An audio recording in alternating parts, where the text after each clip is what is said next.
Hi, my name is Nathalie Mosbach Smith. I love everything about a dog, the way they look, the way they behave, and how they just have a connection with humans and how they're able to work with humans is just the thing that really connects with me the most. This is Paw Print, an animal rescue community, episode 31.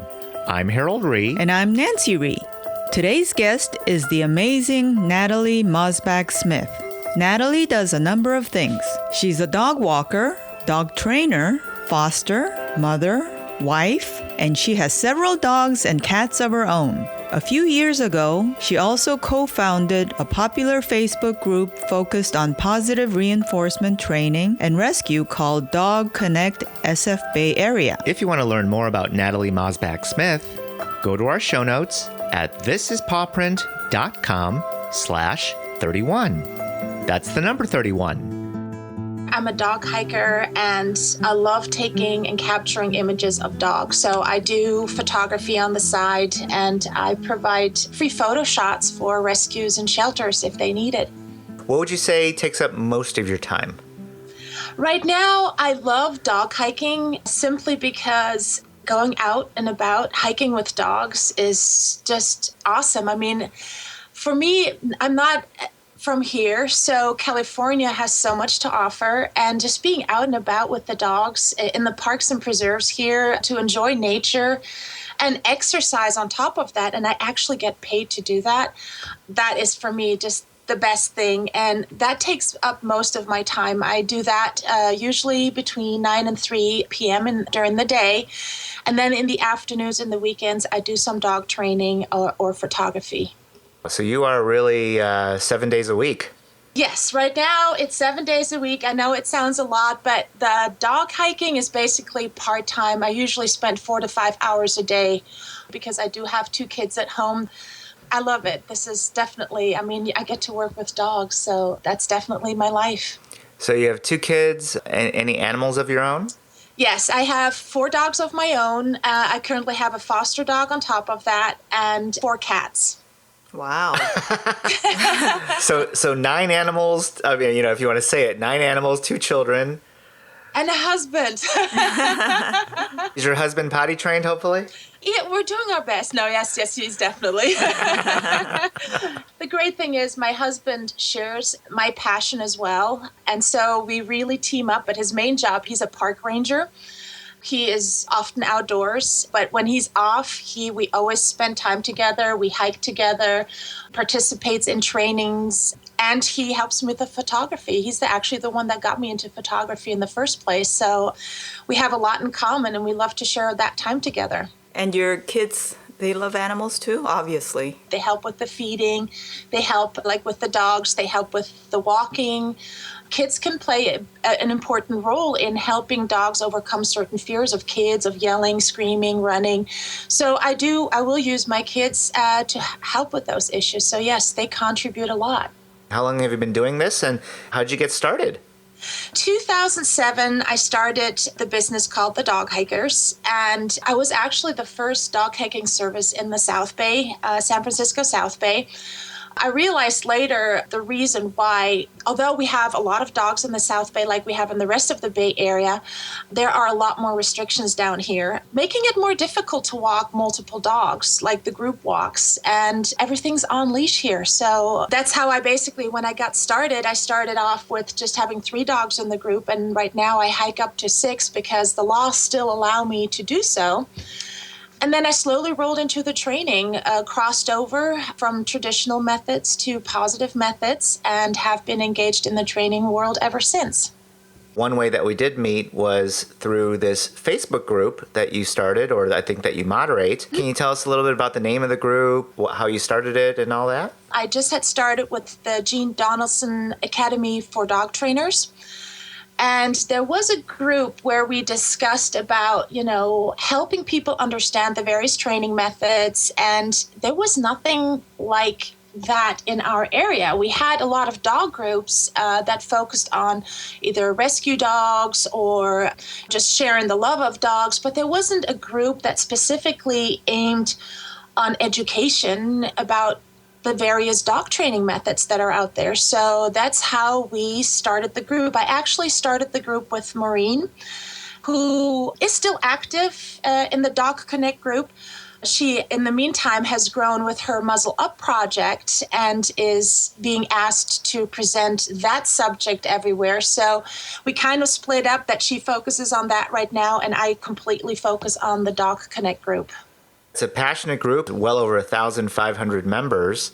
If there's one thing about Facebook groups involving animals, people are passionate, right? Yes, you are very right. That can, I think, in general be good. I think sometimes people's passions can sometimes lead to issues, as you've done a great job with moderating. Any thoughts on why you think with animal issues, people just get so passionate? Almost like the same way people get passionate about politics. You can compare that with politics. You can compare it with religion. People are very much set on that their opinion is the right way. And what I've noticed is that people are often just not open to listening to other opinions or suggestions, and they're very fixated on this is how it is, period. There is no discussion possible, and then it becomes, when there's no argumentation left, people unfortunately go down the road and start not being very nice to each other. And I have a hard time with that because, like I said earlier, I'm from Europe. I'm half German, half Dutch.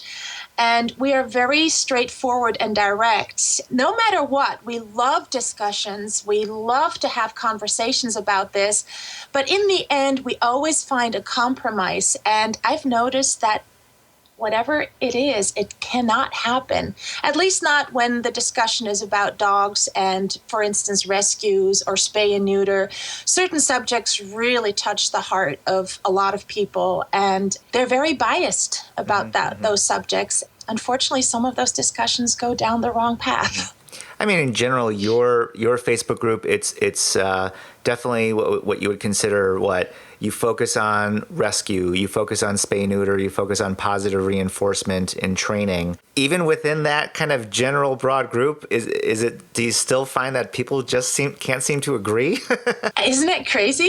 Yes, absolutely. And it's difficult. I mean, I have to say, I have a great mentor. Jean Donaldson is an amazing woman who's really opened my eyes on why we have these discussions. They've picked up something here, the information that a prong collar, for instance, doesn't hurt. And it's so difficult to get people to understand that these things really do hurt and that this is the only way. And we have facts. I mean, we have scientific evidence that these collars hurt, but still people sometimes defy science. And I think our focus in the group now is really to provide that education, to provide those facts. So I really try to stay within the path of, we're going to focus on facts and scientific evidence and hope that people will pick up on it and spread that information. I would love to see people get more educated in the dog world.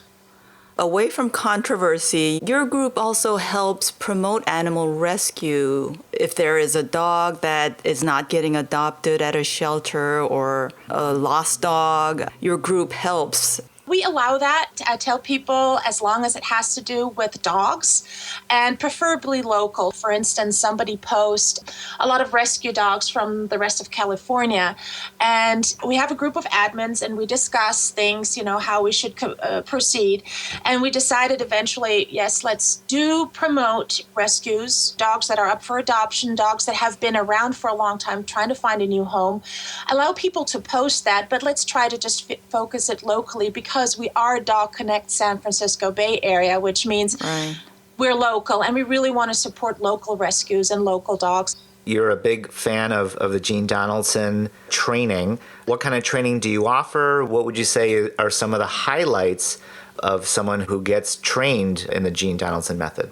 Jean Donaldson, I tried to do my homework. So the dog training world is very unregulated. There is no certification process that is required. Or, if you look like the veterinary world, they have very strict regulations in that profession.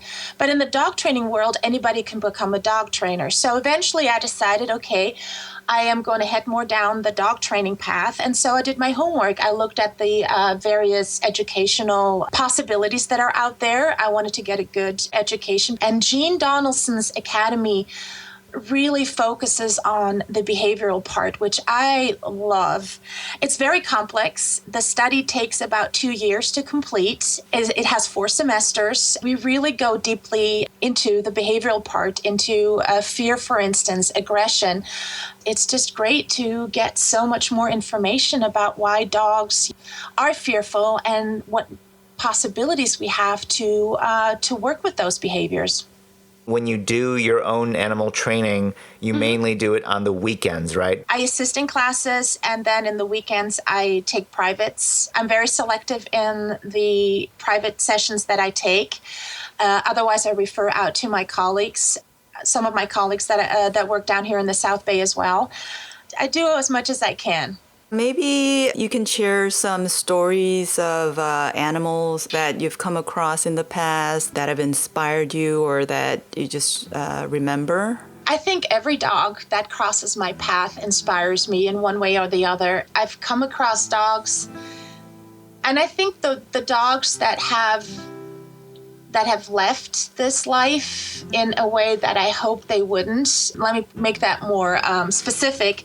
I had a foster dog. It must have been in 2010, so it's 6 years ago. She had severe aggression issues towards other people and towards dogs. And she didn't like cats. So you basically eliminate almost all potential adopters out there. But, she stuck with us. She got adopted. Then she got returned. And unfortunately, the shelter at the time did not have the means of having clear regulations on what would happen. So she came back to me. And then came the difficult part, because the realization that she couldn't be adopted and she had a bite history made it very difficult. So we ended up having to euthanize her. I really, really got burned out. I don't think I fostered for more than a year after that. I can still spontaneously start crying just thinking about her, because it had a huge impact on my life, because, you don't do this work to end up having to euthanize a dog. But it was the harsh reality of, how dogs in this system end up when they run out of options. And it was the safest way, the safest solution, but there's still that emotional part that all the people that were involved with her to take that decision and say, okay, she's just unadoptable. We couldn't keep her because it was a huge management part on our side, because I had other dogs and she would go after those dogs. So then we ended up having to euthanize her. And that's one of the dogs. I loved her to death. Still very heavy burden on my shoulder, or in my heart, basically, when I think about that. She had a huge impact on my life, and definitely changed a lot of my ways of thinking about, rescue, shelters, dogs. Can we save every dog out there? That's a big question I think everybody asks. Can we really save every single dog that's out there? And I think that answer is no, unfortunately. It's a sad reality.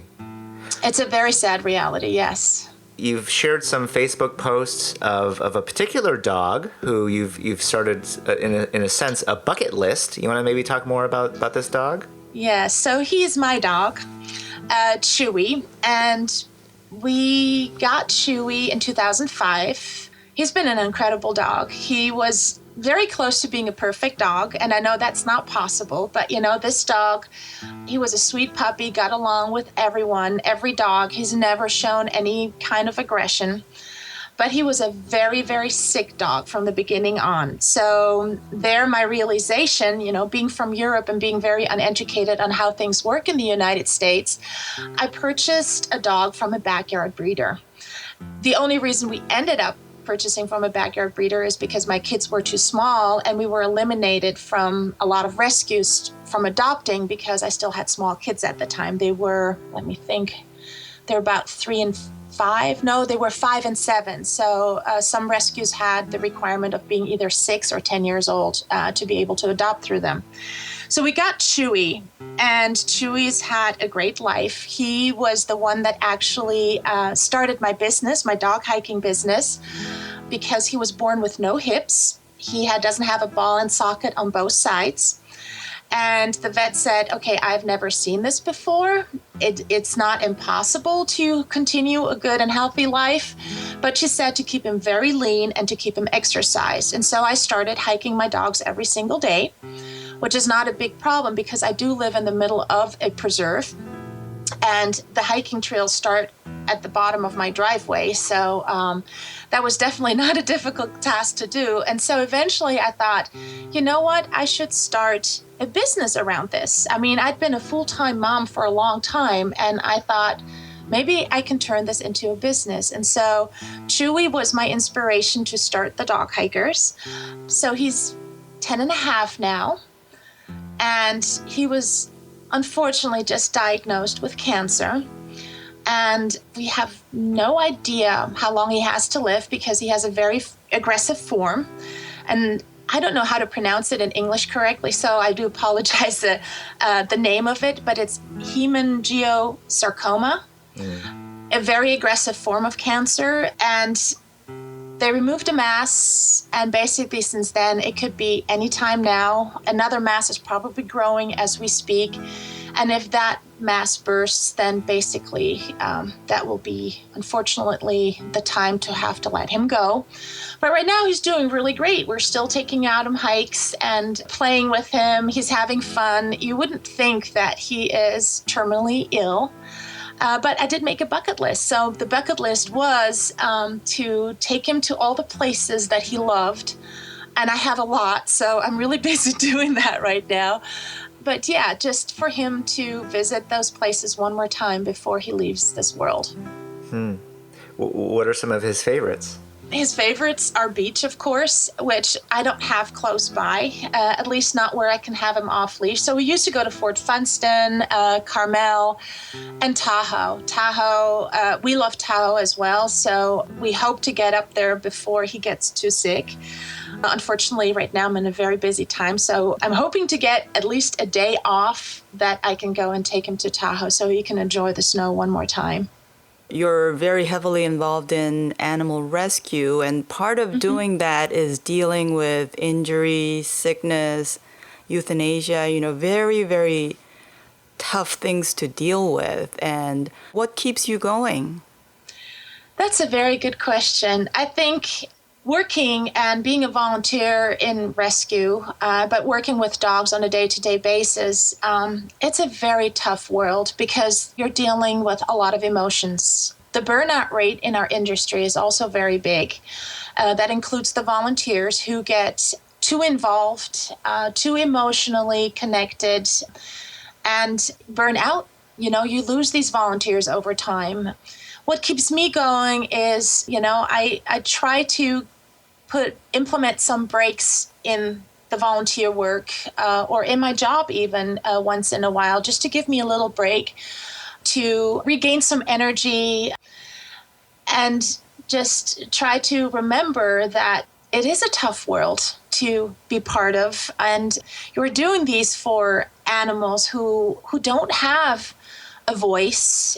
We are their voices, and it's difficult. I mean, I've had many occasions where I said, I think I'm going to stop doing this. I can't do this anymore. I'll be honest with you on that. I think every dog professional or every volunteer has had that moment where they said, I'm done. Yeah, sometimes it's a daily thing. I'm never going to foster another dog, and then somehow you find yourself fostering more. Yes, I said that too. Like this December, I suddenly ended up with 3 dogs at my house. I was just like 3 foster dogs, and I'm like, how did I just end up with 3 foster dogs? But you get that request, or oh my gosh, we just got this owner surrender, fearful dog. And I do have a weak spot for fearful dogs and dogs that have aggression issues. I don't know why. I think the fearful dogs I love because I can see similarities. I have anxiety difficulties. I have an anxiety disorder, which means I am often fearful. And over the years, I have learned to cope with triggers that cause this anxiety.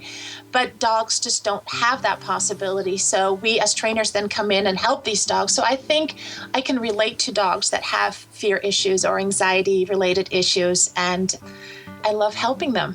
Yeah. It's not just, people like you who foster dogs and who does so much for dogs.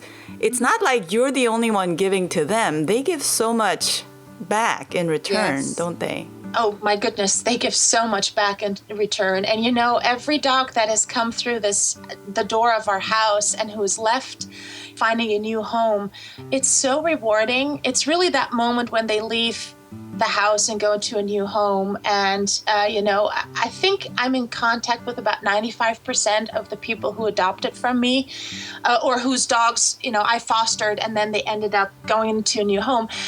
The stories that I see, it's just so rewarding. And sometimes I will just go on Facebook is a great medium to go in and remember, oh, this is why I'm doing it. Because here I see, oh, this is the puppy that I fostered. And now look, now this dog is 2 years old and the people are happy. And that's the part that keeps me going as well. Well, maybe since you are from Europe, can you compare and contrast animal rescue system here compared to some European countries? What are we doing right? What can we improve? I think the whole system is different. One of the things I recognize, and now this does not have directly anything to do with rescue or shelters, but dogs in Europe, if you look to the Netherlands or to Germany, you are allowed to go almost any place with your dog. When I came here, the amount of restrictions that are put on dog owners here is scary. I mean, if you look at the South Bay, for instance, the amount of open spaces we have open to dog owners to take their dogs on a walk is so small. And those places are so overcrowded with dogs. Dog parks are overcrowded. And one of the big things, I never remember having to deal with so many aggression cases. Most of my cases that I work with have some kind of aggression involved, and I cannot recall having that many aggression cases in Europe. There might be some kind of a relationship. There would be a study would have to be made into it. But the funny thing is, at one of the last seminars I went to, one of the dog trainers said the same thing. They said, in Europe, they don't have such a big aggression problem as they do in the United States. So what is the difference? I don't know the answer. I really don't, but I'm really curious. I would love to see some kind of study done into it, what the difference is. So among your clients, you see aggression cases across the breeds? I see it across all the breeds. There's no breed restriction on aggression at all. It really doesn't matter. I think a lot has to do with it, how these dogs were bred, in which environment they were. It's nature plus nurture, basically. And breed specific, I have a passion for pit bulls. I know they come with a very bad reputation, but I have to say in most cases, if any, some dogs may have had issues with other dogs. But with humans, pit bulls usually do really, really well. But I can't specifically say, oh, that's scientifically proven, but I don't see a higher aggression level in pit bulls than I would see in any other breed out there. It's just that the reputation they have, and, the media thrives on it. They love to, post pit bull stories. Well, there's a lot of other stories out there that you could print, but I guess nobody's interested when a golden retriever ends up hurting a child or something like that. So it is what works for the media that thrives that. Pit bulls, for better or for worse, are almost like the sharks of the dog world, right? Every time there's a shark attack, it makes the headlines, even though maybe in the big scope, sharks actually don't have any more issues with humans than any other creature. I absolutely agree with you. If you look at it, the stories that are out there, now it's the pit bulls. Before it was the German shepherds. Before that was the Rottweilers. It's the educational part that's lacking. And people, like I said before in our dog group as well, people are biased. That bias really brings the focus on the wrong things. I also run a group, but on a very low key about dog bites. And often we get the pit bull haters on there who are trying to convince us that pit bulls are the number one reason people die. Unfortunately, when it does come to a fatal dog bite, often the pit bull, sometimes it's mentioned when they don't even know the breed. They say a pit bull or a pit bull mix was involved. And they're newspaper articles, so they're not really reliable. And we don't have a good system set down in the United States that keeps track of dog bites and what kind of breed it is, because often those mixed breeds could be totally different breeds. I mean, there would have to be DNA testing done to determine what kind of breed was in a dog if a dog bite happened. And when a dog bite does happen, there's so many other factors involved. So very difficult subject, but no, it's breedism. They give a name to that. It's the discrimination of one breed and focusing on it, denying statistics and just saying, okay, this breed needs to be removed. And we know, look at the Netherlands was the first country to remove BSL because statistics showed it doesn't work. It didn't decrease the amount of dog bites. The Netherlands then said it's not fair to target one group of dogs if it has been proven that our dog bite statistic does not go down. Now, you mentioned that compared with Europe, there's a lot more restriction as to where you can take your dogs in America. I remember when we were traveling outside of Paris visiting the chateaus, I think it was Chateau Chambord. There was a tourist, or I don't know if he was, French or what, but they had dogs with them, and I was really shocked. I cannot imagine bringing a dog to a historic piece of real estate in any place in America, and I was quite shocked. Why are people over there more relaxed about it?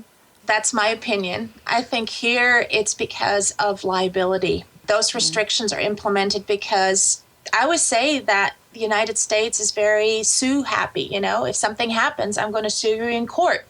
And so what happens is that all these agencies start putting restrictions on dogs, basically because, yes, dogs can bite, dogs can cause issues. And so there are so many restrictions on dogs. I mean, you can't, there are a few malls you can take dogs to, but most people don't even know because they think, okay, it's indoors and I can't take my dog there. But I mean, realistically, look, where can you take your dogs? In Europe, you can take your dog to a restaurant as long as they're well behaved. You can take them to public places. It's amazing. I was really shocked when I came here, and it's like almost a crime to have a dog and try to take your dog someplace. The one place I love to go is Carmel because it seems like Carmel, if you go there without a dog, people look at you. I was like, what are you doing here? This is Carmel, Right. You need to have a dog. That was the one thing that I noticed when I came here. The restrictions, trying to find a hotel room for your dogs.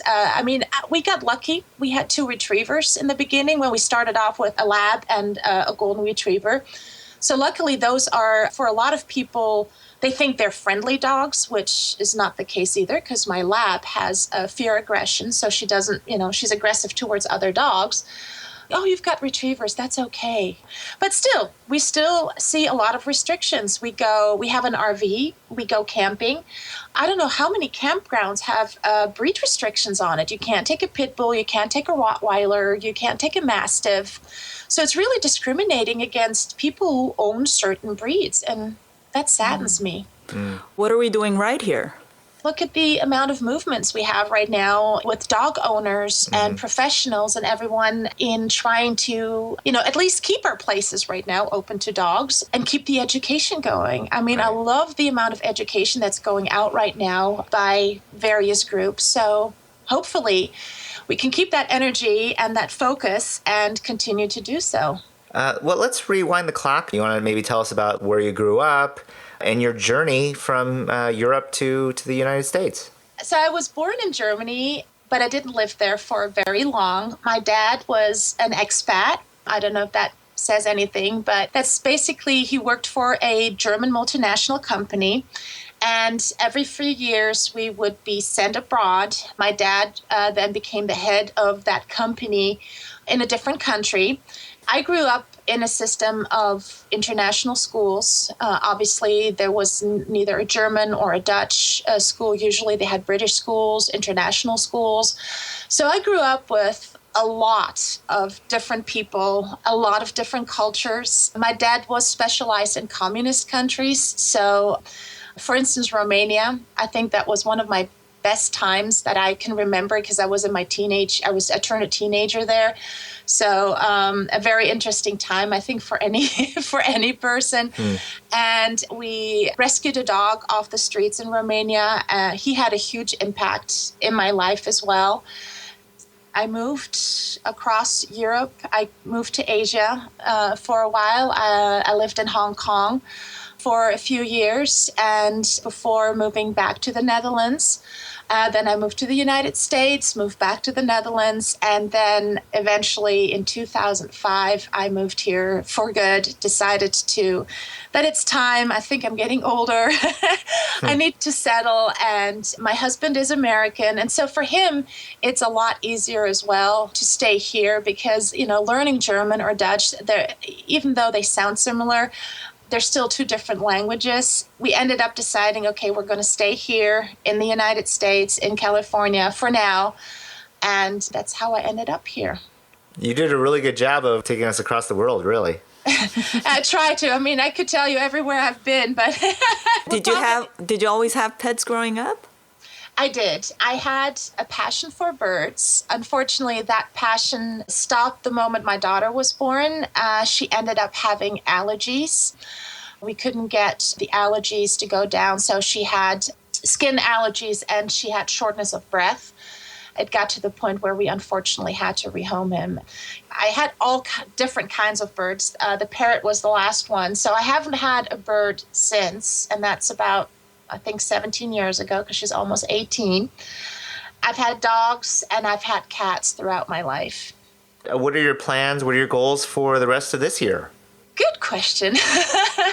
My plan is to continue to run the Dog Connect group. I also have a group of great people. Most of them came through the Dog Connect group. And we're setting up a website to start the education on aversive training methods and tools, providing a go-to website. Also seeing if there are individuals interested in starting petitions to start banning these kind of prong collars, choke collars, shock collars, like some of the European countries have already done because these are inhumane tools. They're pretty abusive to use on a dog. I'm in contact with my counterparts in Canada, in the UK, in Scotland, who have successfully gotten these tools banned. And then hopefully it will eventually lead to a better regulated industry where, we look out for these dogs. They get treated humanely and fairly without the physical and the emotional abuse, basically, that comes with these training methods and tools. What's the best way to find you? Social media, website? I've decided really to focus on Facebook. I think social media is probably the way to go to contact me, to find me. Do you actually have a website? Yes, I do. Well, I have various websites, so... Okay, well, why don't you highlight a couple of them? My dog hiking website is thedoghikers.com. I am currently full, so I don't take new clients. I know I don't advertise with that, so I'm not very active on advertising that part of my services because I have a waiting list that could probably keep me busy for the next couple of years. Then I have my dog training site, which is k9consultant.co. Then, of course, PawDOGraphy is my hobby. It's my passion. PawDOGraphy.com. My other passion is the Dog Connect group. Both Maureen are very proud of, to have been able to set up the idea. So that's dogconnectsf.com. You can find us under there or on Facebook. If you had a magic wand that you can wave and change one thing in animal rescue right now, what would that be? My hope is rescues do take the education down the training and behavioral part. I still see, unfortunately, a lot of rescues that hook up with trainers that use traditional or balanced methods, which they call trainers that use everything. They use, treats as a reward, but they also will correct a dog's behavior.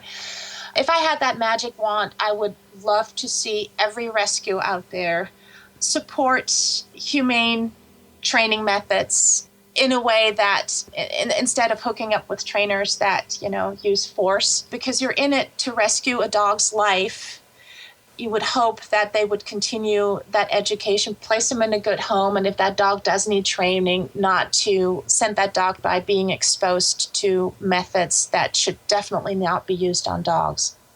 Since you do foster dogs, could you just say something about the importance of foster so we can encourage more people to foster? Oh, fosters are priceless for any kind of rescue or shelter. Fosters help extend the time a dog has. Sometimes, if you look at shelters, dogs come in, they're picked up from streets, they're surrendered by owners, and they only have that much space to adopt dogs out. And when space becomes an issue, fosters can be that vital part in helping a dog to extend that life, because when they go into a foster home, that extra time could mean, we can find a good home for this dog. Maybe that dog needs a little bit of training, which a lot of shelters don't have that possibility to train and work with dogs.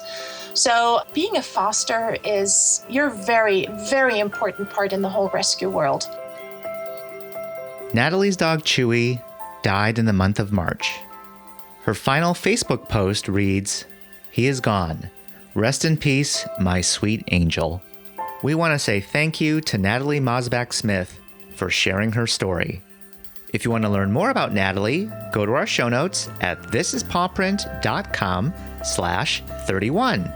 As we've mentioned in previous episodes, if you have anybody you'd like to nominate as a future guest for PawPrint, simply shoot us an email at thisispawprint@gmail.com or go to our contact page, thisispawprint.com/contact. If you want to find me or Nancy on social media, you can find us on Facebook, Instagram, or Twitter. Look for This Is PawPrint, all one word. If you want to listen to more episodes of PawPrint, you can find us on iTunes, SoundCloud, Stitcher, or Podcast Addict, an app for Android phones. We want to thank you, all of you, for sharing your stories. And we want to welcome listeners from Arlington, Virginia, Orlando, Florida, as well as New Westminster, British Columbia. You share a positive message of love and peace by saving an animal. Have a great day, everyone, and see you next time on PawPrint. PawPrint is a production of EVER Education. You can't handle the truth! Woohoo!